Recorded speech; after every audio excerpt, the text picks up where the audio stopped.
നമ്മൾ ഇന്ന് പറയാൻ പോകുന്നത് പ്ലാനാർ ഗ്രാഫിനെ പറ്റിയാണ് പറയാൻ പോകുന്നത്.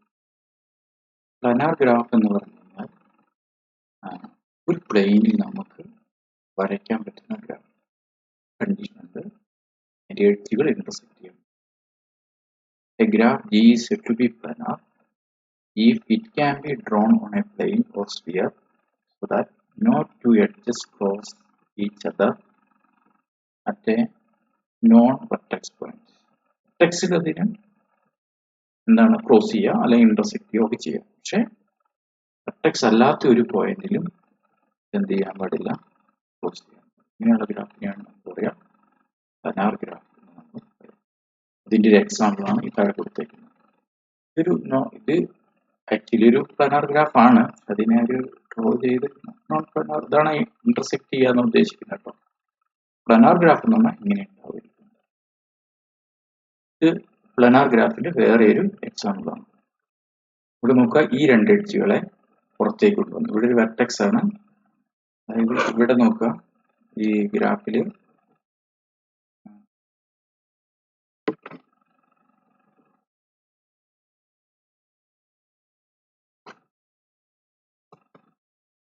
നോക്കുക, ഈ ഗ്രാഫില്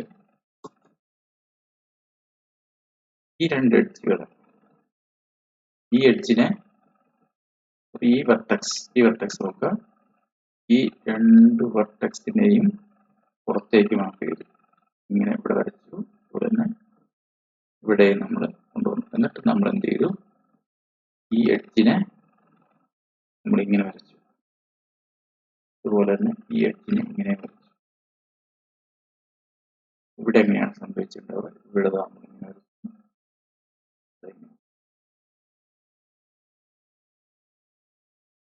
ഇത് ഒരു എന്തായി മാറി, പ്ലാനാർ ഗ്രാഫായിട്ട് മാറി. ഇതിനെ നമ്മൾ പ്ലാനാർ ഇംബഡിങ് എന്നൊക്കെ നമ്മൾ പറയും കേട്ടോ. പ്ലാനാർ ഗ്രാഫ് എന്ന് പറഞ്ഞു കഴിഞ്ഞാൽ ഇതാണ് എക്സാമ്പിൾ. എന്താണ് ഡെഫിനേഷൻ അറിയാം, അതിന്റെ എക്സാമ്പിളുകൾ വരയ്ക്കാനും പറ്റും. ഇതൊക്കെ പ്ലാനാർ ഗ്രാഫിന്റെ എക്സാമ്പിൾ ആണ്. ഇതൊരു വളരെ ഇമ്പോർട്ടൻ്റ് ആയ ഗ്രാഫാട്ടോ ഇത്, ഈ ഗ്രാഫ്. കാരണം അത് നമ്മളങ്ങനെ പഠിക്കുന്നില്ല, ഞാൻ പറഞ്ഞു എന്ന് മാത്രമേ ഉള്ളൂ. നമ്മുടെ പ്ലാറ്റോണിക് ബോഡീസ് ആണ് ഈ കാണുന്നത്. അതിനെ നമ്മൾ പ്ലാനാർ ഗ്രാഫായിട്ട് വന്നത്. ഈ എക്സാമ്പിളുകളും അറിഞ്ഞിരിക്കണം. പ്ലാനാർ ഗ്രാഫ് എന്താണെന്നുള്ള അതാണ് ഇതിനകത്ത് ഇമ്പോർട്ടൻ്റ് ആയിട്ടുള്ള കാര്യം. പ്ലാനാർ ഗ്രാഫ് എന്താണെന്ന് അറിയാം, അതിന്റെ എക്സാമ്പിളുകൾ അറിഞ്ഞിരിക്കണം. ഈ non planar graph, A graph cannot be drawn on a plane without crossover between its edges called. അതായത് പ്ലാനാർ അല്ലാത്ത ഗ്രാഫിനെയൊക്കെ നമുക്ക് നോൺ പ്ലാനാർ ഗ്രാഫ് എന്ന് പറയും. അതിൻ്റെ ഒരു എക്സാമ്പിൾ ജസ്റ്റ് തരാം. കംപ്ലീറ്റ് ഗ്രാഫ് എടുക്കാം. K5 എന്ന് പറഞ്ഞു, K5 എന്ന് പറയുന്നൊരു കംപ്ലീറ്റ് ഗ്രാഫ്. ഇവിടെ ഒരു വെർട്ടെക്സ്, ഇവിടെ ഒരു വെർട്ടെക്സ്, 5 വെർട്ടെക്സ് ഉണ്ടാവും K5 കേട്ടോ.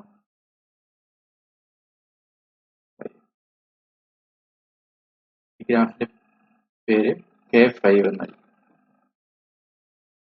K5 അതായത് ഇതിന്റെ ഈ ഗ്രാഫിന്റെ പ്രത്യേകത എന്ന് വെച്ച് കഴിഞ്ഞാൽ ഇവിടെ ഈ വെർട്ടെക്സിനെ ഇതിനെ ഈ വെർട്ടെക്സ്, അതായത് ഇപ്പൊ നമുക്കത് V1 എന്ന് പറയുന്ന വെർട്ടെക്സ് ആണ് എഴുതാം, V2, ഇത് V3, ഇത് V4,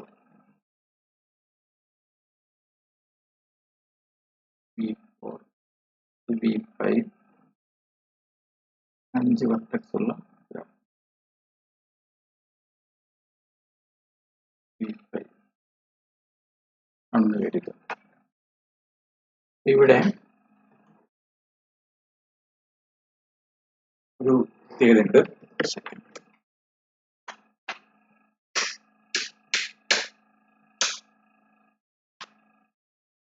ഓക്കെ, 5 വെർട്ടെക്സ് ഉള്ള ഗ്രാഫാണത്. ഇതിനെ 5 വെർട്ടെക്സിന് തമ്മിൽ കണക്ഷൻ ഉണ്ടാവും. സോറി, ഫസ്റ്റ് വെർട്ടെക്സ് എടുക്കുക V1, ബാക്കി 4 വെർട്ടെക്സ് ആയിട്ട് കണക്ട് ചെയ്തിട്ടുണ്ടാവും.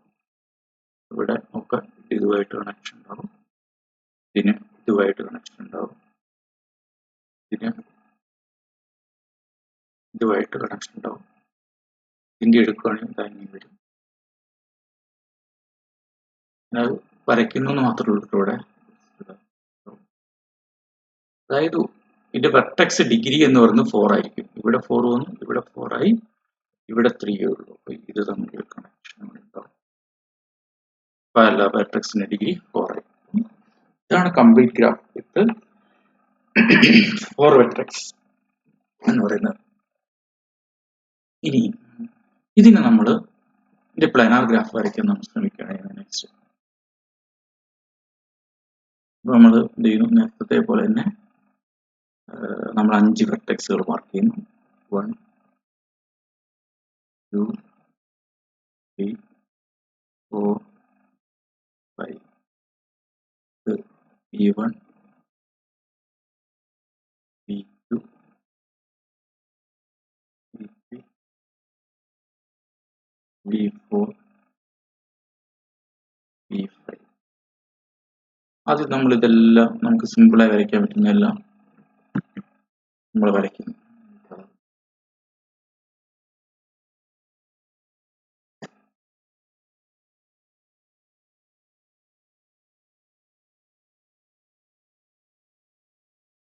നമ്മൾ ഇങ്ങനെ വരയ്ക്കുന്നു.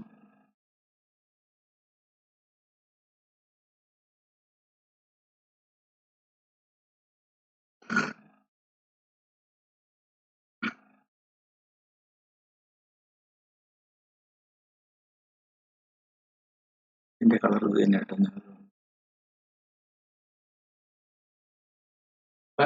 എല്ലാ ബൗണ്ടറികളായിട്ട് ഒരെണ്ണം വരച്ചു. ഇനി നമുക്ക് മാക്സിമം പോസിബിൾ ആയിട്ടുള്ള ഒക്കെ നമ്മൾ വരച്ചു വെക്കുന്നു കേട്ടോ. ഇതിന് 3 അടിച്ചായി. ഇതിങ്ങനെ ക്രോസ് വരയ്ക്കാൻ നമുക്ക് ബുദ്ധിമുട്ടുണ്ട്, അതുകൊണ്ട് നമ്മൾ ഒഴിവാക്കിയതിന് ഇത് വരച്ചു. ഇനി നമുക്ക് ഇങ്ങനെ വരയ്ക്കേണ്ടത്, പക്ഷെ അത് ഭയങ്കര ബുദ്ധിമുട്ടായതുകൊണ്ട് നമ്മളതിനെ പുറത്തോടെ വരയ്ക്കാൻ ശ്രമിക്കാം. ഇതിന് 4 വെർട്ടെക്സ് എഡ്ജുകളായി, ഇതിന് 3 ഉള്ളൂ. അപ്പൊ ഇതിന് ഇനി ഇതും കണക്ട് ചെയ്യേണ്ടത്, ഇതിനെ കണക്ട് ചെയ്യാനുള്ളത് ഇതുമായിട്ടാണ്. ഈ V5നെയും, അതായത് V1ന്റെ നോക്കാം. V1ന് കണക്ഷൻ വേണ്ടത് എന്താണ്, V4ഉം V3യുമായിട്ടാണ്.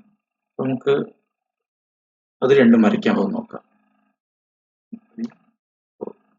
നമുക്ക് ഇങ്ങനെ വരയ്ക്കാം.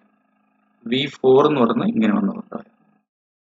അപ്പൊ ഇവിടുത്തെ 4 ഓക്കെ, ഇത് ഓക്കെ. ഇതിന് ഇനി എന്താണ്, V3 ആയിട്ടാണുള്ളത്. അപ്പൊ നമുക്ക് ഇതിനെ ഇങ്ങനെ കൊണ്ടുവരാം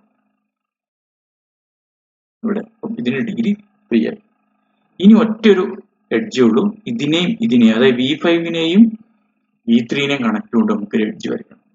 അത് നമ്മൾ എങ്ങനെ വരയ്ക്കാൻ നോക്കിയാലും ഇതിൽ ഏതെങ്കിലും ഒരെണ്ണത്തിന് ക്ലോസ് ചെയ്യും. ഇവിടുന്ന് നമുക്ക് ഇത് ക്ലോസ് ചെയ്ത് വെച്ചേക്കാണ്. ഈ വെർട്ടെക്സിൽ നിന്ന് എങ്ങനെ നമുക്ക് പുറത്തു പോയാലും ഇവിടെ പോയാൽ ഇതെല്ലാം കട്ട് ചെയ്യും. അതായത് ഇങ്ങോട്ടേക്കാണ് നമുക്ക് എത്തേണ്ടത്. അപ്പോൾ ഇവിടെ നിന്ന് നമുക്ക് ഇവിടുന്ന് പുറത്തേക്ക് വരാൻ പറ്റില്ല, കാരണം ഈ എഡ്ജിനെ കട്ട് ചെയ്യും. ഇവിടുന്ന് ഇങ്ങനെ വരികയാണെങ്കിൽ ഇവിടെ ഇത് കട്ട് ചെയ്യും. അപ്പൊ എന്ത് പറ്റും, നമുക്ക് അങ്ങനെ ഒരു ഗ്രാഫ്, നമുക്ക് പ്ലാനാർ ഗ്രാഫ് നമുക്ക് വരയ്ക്കാൻ സാധിക്കില്ല. അതുകൊണ്ട് എന്താ പറയാം, K5 is not planar.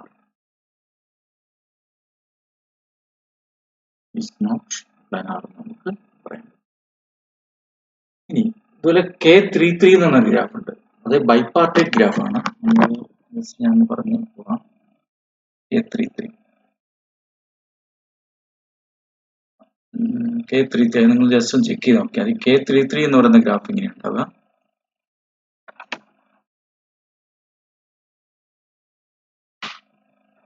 K33 എന്ന് പറയുന്ന ഗ്രാഫ്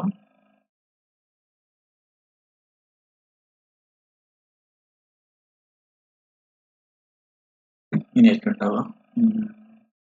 ഇവിടെ 3 വെർട്ടെക്സുകൾ, ഇവിടെയും 3 വെർട്ടെക്സുകൾ. ഇത് കംപ്ലീറ്റ് ബൈപാർട്ടേറ്റ് ആണ്. അപ്പം നമുക്ക് എഡ്ജുകൾ വരുമ്പോൾ